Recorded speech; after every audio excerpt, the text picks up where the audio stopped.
نحمدہ ونصلی ونسلم علی رسولہ الکریم اما بعد فاعوذ باللہ من الشیطان الرجیم بسم اللہ الرحمن الرحیم۔ احباب ذی وقار، اسلام کے خلاف، مسلک حق اہل سنت و جماعت کے خلاف آج سے نہیں بلکہ 14 صدیوں سے محاذرائی ہوتی آئی ہے۔ یہود و نصارہ نے جب اسلام کی مقبولیت دیکھی اور اپنی ڈوبتی ہوئی کشتی کی طرف غور کیا تو تب سے وہ اسلام کے خلاف ہو گئے، محمد عربی صلی اللہ علیہ وسلم کے خلاف ہو گئے۔ حضور صلی اللہ تعالیٰ علیہ وسلم نے فرمایا کہ ایک جماعت ہوگی جو حق پہ ہوگی، ید اللہ علی الجماعت، اس جماعت پہ اللہ کا ہاتھ ہوگا، ما انا علیہ و اصحابی، وہ صحابہ کرام اور میرے طریقے پہ ہوگی۔ اب آج تمام جماعتوں کو دیکھ لیں، تمام فرقوں کو دیکھ لیں، تمام مسالک کو دیکھ لیں تو آپ کو سوائے مسلک حق اہل سنت و جماعت کے کوئی اور دوسرا فرقہ ایسا نظر نہیں آئے گا کہ جو اسلام کی بات کرتے ہوئے ان چیزوں کا خیال رکھے جن کی نشاندہی رسول اللہ صلی اللہ علیہ وسلم نے فرمائی ہے۔ مطلب کوئی صحابہ کرام پہ بکتا ہے اور ان کی سب سے بڑی نشانی آج کا مرزا جیلمی ہے، دجال ہے۔ اس کو ہم دجال اس لیے کہتے ہیں، میں تقریباً ہر ویڈیو میں یہ بتاتا ہوں کہ جو تھوڑے سچ میں زیادہ جھوٹ ملا کے نا تو ملمہ کاری کر کے، دسیسہ کاری، تلبیس ابلیس کر کے امت کے لیے پیش کرتا ہے، وہ بہت بڑا دجال ہے، بے ایمان ہے پرلے درجے کا۔ اللہ رب العزت اس کی ذلت اور رسوائی انشاءاللہ سب کو دکھائے گا۔ آج تمام باطل فرقے اس کے ساتھ جمع ہو گئے ہیں۔ یہ جو کہتا ہے کہ میں نے دکانیں بند کروا دی ہیں، میں نے ساری دکانیں بند کروا دیں، اور میں بارہا کہہ چکا کہ یہ کسی کی دکان بند نہیں کروا سکا، ہم حق پہ ہیں، مسلک حق اہل سنت و جماعت والے، ہم کسی کی دکان بند نہیں کروا سکے 14 صدیوں سے۔ بڑی دکانیں کھلی ہیں، اہل سنت کے مقابلے میں کوئی کم دکانیں کھلی ہیں، بے شمار دکانیں کھلی ہیں۔ ہم صرف نشاندہی کر سکے ہیں کہ اس دکان پہ سودا 2 نمبر ہے، یہ صحابہ کا گستاخ ہے، یہ اولیاء کرام کا گستاخ ہے، یہ نبی کریم صلی اللہ علیہ وسلم کا گستاخ ہے، یہ حضور کے علاوہ دوسروں کو نبی مانتا ہے، یہ صحابہ کرام کے بارے میں شکوک و شبہات میں مبتلا کرتا ہے۔ پہلے ہم علیحدہ نشاندہی کرتے تھے، مرزا جیلمی ایسا آیا کہ اس نے تمام برائیوں کو اپنی دکان میں جمع کر لیا۔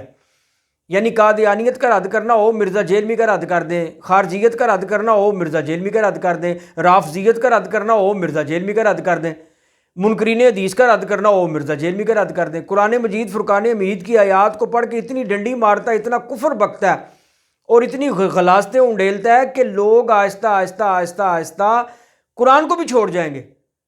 یعنی اس کے فالورز، یہ خود اس نے اقرار کیا ہے کہ لوگ جو ہے نا وہ تو ملحدیت کے لیے تیار بیٹھے ہوئے ہیں، اور اس پہ کہتا یہ ہے کہ وہ اسلام جو پیش کیا گیا، اسی اسلام سے، اس اسلام کو جو 14 صدیوں سے امت جس پہ عمل کر رہی ہے، اس کا مخالف تو کوئی بھی نہیں ہے سوائے باطل فرقوں کے۔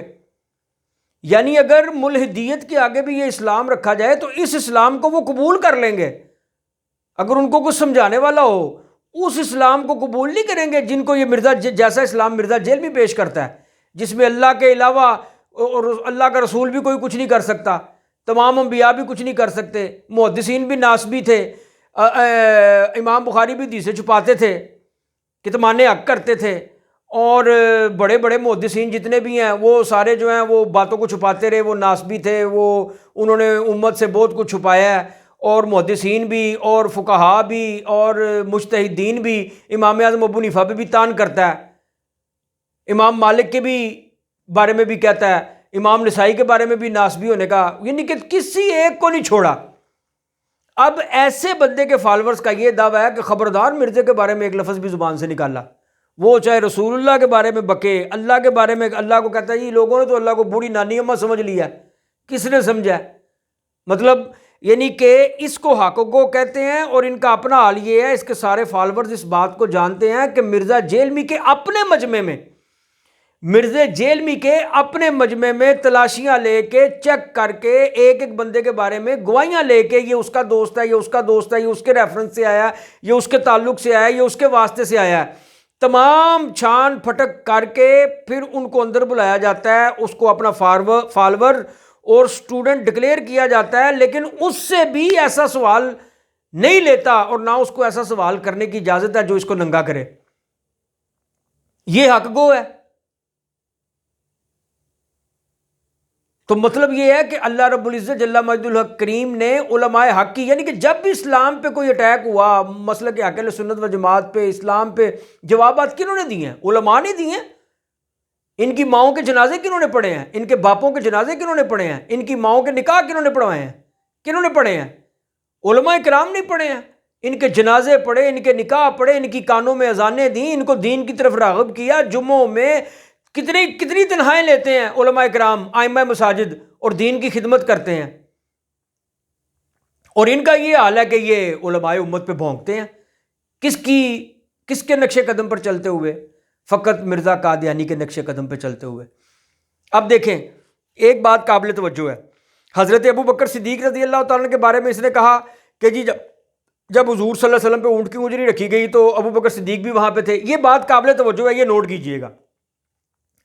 اس نے کہا جی ابو بکر صدیق وہاں پہ تھے، اور صحابہ بھی تھے، اور حضرت عبداللہ ابن مسعود بھی تھے۔ یار یہ تو آگے نہیں ہوئے، یہ صحابی نہیں تھے، ان کو پتہ تھا نا پھینٹی پڑ جانی ہے۔ اللہ تمہاری اس فہم پہ لعنت کرے، اللہ تمہاری اس غیرت اور حمیت کو جگا دے جو ایک مسلمان کے اندر ہونی چاہیے۔ پتہ نہیں وہ کیوں نہیں جاگ رہی، کیوں تم نے اپنے ضمیر کو مردہ کر لیا ہے۔ صحابہ کرام پھینٹی سے ڈرنے والے لوگ تھے۔ حضرت ابو بکر صدیق رضی اللہ تعالیٰ عنہ یہ برداشت کر سکتے تھے کہ ان کے سامنے نبی کریم صلی اللہ تعالیٰ علیہ وسلم پہ کوئی اٹیک کرے اور آپ خاموشی سے کھڑے رہیں اور اپنی جان کی خیر منائیں؟ غار ثور کے معاملہ تمہیں یاد نہیں ہے؟ غار ثور میں کیا ہوا؟ حضرت ابو بکر صدیق غار ثور سے جب نکلے تو کبھی آگے، کبھی پیچھے، کبھی دائیں، کبھی بائیں۔ آپ نے فرمایا اے ابو بکر صدیق اس طرح کیوں کر رہے ہو؟ عرض کی یا رسول اللہ صلی اللہ علیہ وسلم میں ڈرتا ہوں کوئی آپ سے ادھر سے حملہ نہ کر دے تو میں ادھر آ جاتا ہوں، پھر ڈرتا ہوں کوئی ادھر سے حملہ نہ کر دے، میں ادھر آ جاتا ہوں، آگے پیچھے یوں۔ تو جن کو اپنی جانوں کی نہ پرواہ ہو بلکہ محمد عربی صلی اللہ علیہ وسلم کی جانوں کی پرواہ ہو، ان کے بارے میں تم غلاظت بکو، تم پہ اللہ کی لعنت ہو۔ اور تمہارے فالوور جو ہیں وہ اس بات کا بھی تحفظ کرتے ہیں، کیوں کہ تم رافضیوں کے چمچے بن بیٹھے ہو۔ تم نے رافضیوں کو اور خارجیوں کو اور ناصبیوں کو اور قادیانیوں کو اپنے ساتھ ملا لیا ہوا ہے۔ تمہارے پیج پہ، تمہارے گروپ میں اگر قادیانیت کے خلاف پوسٹ کی جائے تو ہزاروں لوگ اس کو گالیاں نکالنے والے ہوں گے، اگر رافضیوں کے خلاف پوسٹ کی جائے یا کوئی بات کی جائے تو ہزاروں اس گالیاں نکالنے والے ہوں گے۔ تو اس کا مطلب یہ ہے کہ وہ جو تم دکانیں بند کر رہے ہو نا، کہہ رہے ہو کہ میں نے دکانیں بند کر دی ہیں، وہ تم نے باطل فرقوں کا تشخص ختم کیا ہے۔ اب رافضی کو بھی ہم جیل بھی کہتے ہیں، قادیانی کو بھی ہم جیل بھی کہتے ہیں، خارجی کو بھی ہم جیل بھی کہتے ہیں۔ کیوں؟ ان کے اپنے تشخص ختم ہو گئے کہ انہوں نے اپنی دکانیں تمہاری دکان میں ضم کر دیں۔ اور جتنے بھی نئے آتے ہیں وہ یہی کہتے ہیں کہ جی یہ جو پرانے گزر کے سارے غلط تھے، میں نیا آیا ہوں، میں ٹھیک ہوں۔ پوری 14 صدیوں کی امت کو چھوڑیں، اللہ رب العزت نے تو ان کو کچھ توفیق ہی نہیں دی تھی، توفیق تو مجھے دی ہے حق بات بیان کرنے کی۔ یہ کتابیں، یہ باتیں کتابوں میں 14 صدیوں پہلے کی لکھی ہوئی ہیں، اور پہلے ان کو ہضم کرنے والے لوگ تھے، اللہ رب العزت کو ماننے والے تھے، اللہ کے بزرگوں کو ماننے والے تھے، کشف و کرامات کے قائل تھے، ان کو یہ باتیں ہضم ہوتی تھیں۔ تم آج کے ناخالص دور کی پیداوار ہو، تمہیں الٹیاں شروع ہو جاتی ہیں، کیونکہ تم ملحدین کی طرح مادی چیز کو رب ماننے کے لیے تیار ہو، جو سامنے نظر آئے تم اس کو رب ماننے کے لیے تیار ہو جاؤ گے۔ یہی تمہاری غلاظتیں ہیں جنہوں نے تمہیں امت میں ایکسپوز کیا ہے۔ تو دکانیں کن کی بند کروائی ہیں؟ 14 صدیوں سے ہماری دکان کھلی ہوئی ہے اللہ کے فضل و کرم سے۔ تو یہ جب بابو کہہ کے، بابوں کا نام لے کے، آج تک کبھی اس نے کہا کہ میں وہ لمبے بالوں والے اور میلے کپڑوں والے بابوں کا انکار کرتا ہوں؟ آج تک کبھی اس نے کہا ہے؟ میں بھنگ پینے والے بابوں کا انکار کرتا ہوں، چرس پینے والے بابوں کا انکار کرتا ہوں، یا میں روافظ کے ان بابوں کا انکار کرتا ہوں کہ جو ساری زندگی بھونکتے بھونکتے مر گئے اور بعد میں ان کے مزار بنا لیے شیعوں نے؟ کبھی اس نے کہا؟ لوگوں کو دھوکہ دے دے بابوں کا نام لے لیتا ہے، لیکن جب اس نے بابوں کا انکار کیا، کبھی غوث پاک کا نام لیا، کبھی داتا صاحب کا نام لیا، کبھی خواجہ صاحب کا نام لیا، کبھی باعث بستامی کا نام لیا، کبھی بابا فرید شکر گنج رحمۃ اللہ علیہ کا نام لیا، کبھی صحابہ کرام کا نام لیا، لوگوں کی آنکھوں پہ پٹی بندھی ہوئی ہے۔ بالکل اسی طرح مرزا قادیانی کے دعووں پہ بھی لوگوں کی آنکھوں پہ پٹی بندھی ہوئی تھی۔ وہ تو سارے فرقے آپس میں اختلاف رکھنے کے باوجود، دیوبندیوں کا وہابیوں سے، وہابیوں کا دیوبندیوں سے، دیوبندیوں کا سنیوں سے، سنیوں کا وہابیوں سے، منکرین حدیث سے، آپس میں کتنے اختلاف تھے، لیکن کیا ہوا؟ وہ جب وہ باطل بندہ آیا جس نے حضور صلی اللہ علیہ وسلم کو خاتم النبیین ماننے سے انکار کر دیا، اب کیا ہوا؟ اب سارے اپنے اختلاف اپنی جگہ پہ تھے، لیکن سارے اس کے خلاف جمع ہو گئے۔ امت میں ایسا اتحاد پہلے کبھی نہیں ہوا تھا، ایک وہ ہوا اور یہ ایک اب ہوا کہ باطل فرق اس باطل کے خلاف جمع ہو گئے۔ اب رافضی اس کے ساتھ ہیں، حضرت ابو بکر صدیق رضی اللہ تعالیٰ پہ اٹیک کرتا ہے، کہتا ہے یہ وہ۔ میں بات یہ کرنا چاہ رہا ہوں کہ یہ دیکھیے، بعد میں جب نشاندہی کی تو اس نے کہا ہو میں نے نا وہ دیکھا تھا، نوٹ کیا تھا تو وہ جو ہے نا وہ واقعی ابو بکر صدیق وہاں پہ نہیں تھے، یہ مجھ سے غلطی ہوئی، ٹھیک ہو گیا جی۔ اب وہ لوگ جو ہے نا وہ اس ویڈیو کو سامنے کرتے ہیں کہ یہ دیکھو اس نے تو رجوع کیا ہوا ہے۔ ایک دو اور معاملات قادیانیوں کے بارے میں کوئی نہ کوئی شرلی چھوڑ دیتا ہے ہر دوسرے چوتھے پانچویں 10ویں لیکچر میں، اور پھر اگر نشاندہی کی جائے یا دیکھا جائے کہ بہت زیادہ دباؤ ہوا ہے اور فالوور جو ہیں وہ کہتے ہیں جی ہم سے یہ بات بار بار پوچھی جاتی ہے، وہ اس سے رجوع کرتا ہے، ایک دو باتوں سے کانا بہنگا سا رجوع کرتا ہے۔ لیکن وہ یہ ہوتا ہے کہ اگر آپ سے پوچھا جائے کہ یار اگر اس کے فالوورز پہ اٹیک کیا جائے کہ اس نے تمہارے جیل میں چھوکرے نے فلاں بات کی ہے، تو فوری طور پہ اس کے رد والی ویڈیو لا کے دکھا دیں گے۔ یہ بات نوٹ کرنے والی ہے کہ یہ دیکھو یار اگر اس نے یہ بات کی تھی تو اس کا رجوع ثابت ہے۔ اب ہم یہ کہتے ہیں کہ کیا وہ جو رجوع اس نے کیا جس بات سے، اس نے وہ ویڈیو کلپ ایڈٹ کیا یا اس ویڈیو کلپ کو، وہ بھی تو موجود ہے نا، لوگ اس کو بھی تو سنیں گے نا، کہ وہ اس کو سن کے اس کا رجوع ڈھونڈیں گے؟ کبھی بھی نہیں ڈھونڈیں گے۔ تو اب وہ ویڈیو کلپ موجود ہے جس میں اس نے بکواسات کی ہیں، غلاظتیں بکی ہیں، صحابہ کرام پہ بھونکا ہے، اور چند ایک ویڈیو کلپ ایسے ہیں جن میں کچھ باتوں کا اس نے رجوع کیا ہوا ہے۔ تو ہم یہ کہتے ہیں، اور پھر احادیث کی کتابیں ہیں، احادیث کی کتابوں میں ضعیف احادیث بھی ہیں، من گڑت روایات بھی موجود ہیں، اور ان کی نشاندہی کر دی گئی ہے۔ ان کی نشاندہی آج نہیں، کل پرسوں ترسوں نہیں، پچھلی صدی اس سے جب کی یہ کتابیں موجود ہیں، اس کے بعد جب ان پہ تحقیقی کام ہوا ہے تو ان کی نشاندہی کر دی گئی ہے، لیکن وہ روایات کتابوں میں موجود ہیں۔ کوئی خطرہ نہیں ہے اسلام کو، کیوں کہ اہل علم نے پڑھنی ہے، اہل علم کو پتہ ہے کہ اس کتاب اس حدیث کے بارے میں جو اصل حقائق ہیں وہ سامنے آ چکے ہیں۔ اس راوی کے بارے میں اسماء و رجال کی کتابیں لکھی گئیں، ساری چھان پھٹک کی گئی، ہر چیز جرح و تعدیل سب کچھ ہو چکا، ان کتابوں کو، ان احادیث کو کتابوں میں رکھا گیا۔ ہم یہ کہتے ہیں کہ تم اپنے کلپ رجوع والے ریکارڈ کروا کے بھی، وہ کلپ جس کی وجہ سے تمہارا ایمان خراب ہوا اور تمہاری غلاظت ابھر کے سامنے آئی، وہ کلپ تم نے ڈیلیٹ نہیں کیا نا، وہ کلپ موجود ہے نا۔ اور اسی طرح احادیث میں جن کی نشاندہی ہو گئی، روایات کی جن کی نشاندہی ہو گئی، نشاندہی موجود ہے، اور وہ احادیث بھی کتابوں میں موجود ہیں۔ تو اسی طرح جن کتابوں میں ہمارے بریلوی نے کوئی کتاب لکھی ہے تو ہمیں دکھاؤ نا، لا الہ الا اللہ چشتی رسول اللہ والی۔ اگر کسی بریلوی نے، جنہیں تم سنی بریلوی کہتے ہو، لاؤ نا، اگر اپنے باپ کے تخم کے ہو تو لاؤ، ہمیں دکھاؤ کہ یہ دیکھو یہ تمہارا بریلوی، سنی بریلوی بھائی ہے، عالم ہے، اس نے یہ کتاب لکھی ہے۔ تو جب کتابوں میں ایسی باتیں کمزور، یعنی حضرت امیر معاویہ رضی اللہ تعالیٰ عنہ کے بارے میں اگر کوئی صحیح حدیث بھی ملے جن کو محدثین نے حسن درجے کا قرار دیا ہو اور کئیوں نے صحیح کہا ہو، تو تم اس کو ماننے کے لیے تیار نہیں ہو، اور نہیں جی اس کی سند میں فلاں خلل ہے۔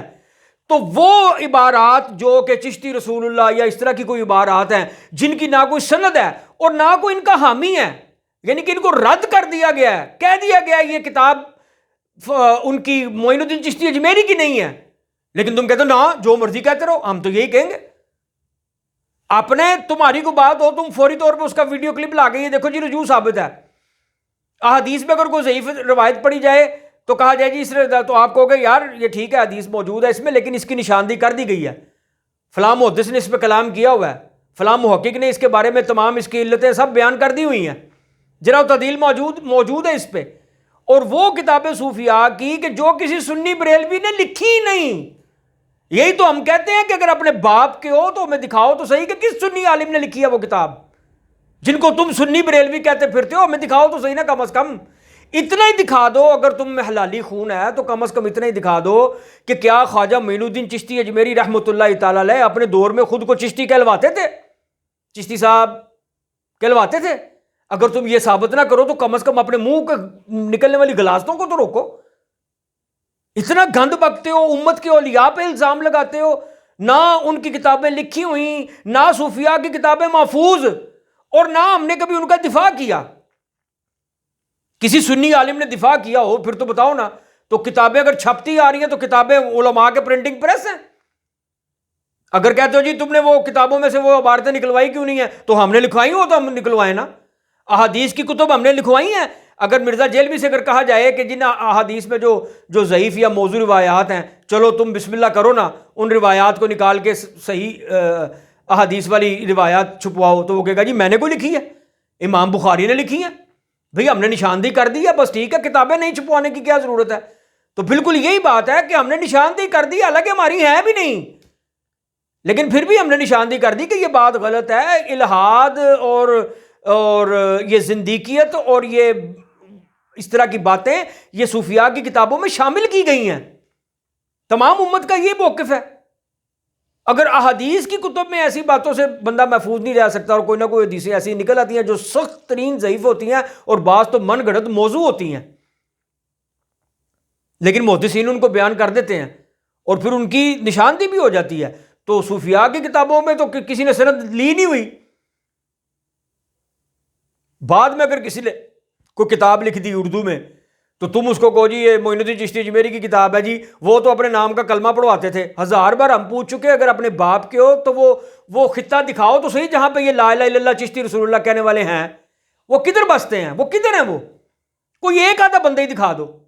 لیکن نہیں، کیا مرزا جیلمی کو نبی مان لیا ہوا ہے، بس اس نے جو کہہ دیا وہی ماننا ہے. اور پھر اتنی لمبی گز بھر کی زبانیں ہیں، کہتے جی تمہیں گالیاں پڑتی ہیں، جی تم مولویوں کو تو گالیاں پڑ رہی ہیں، تم مولویوں پہ تو لوگ تھو کر رہے ہیں، تو لومۃ اللائم کا خوف تو ہم نہیں رکھتے.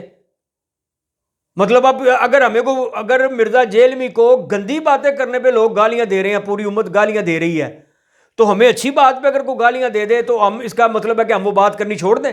یہی تو تم چاہتے ہو. مرزا قادیانی کی تم طریقے پہ چل رہے ہو، چلتے رہو. رافضیوں کے طریقے پہ چل رہے ہو، تم صحابہ کرام پہ بکتے ہو. تو جس کی زبان سے صحابہ کرام محفوظ نہیں، وہاں پہ میں کیا شے ہوں، علماء کیا شے ہیں، اولیاء کیا شے ہیں. تو اللہ رب العزت سے دعا ہے کہ اللہ رب العزت اس جانور سے بچائے جس کا نام مرزا جیلمی ہے. وآخر دعوایا ان الحمد للہ رب العالمین.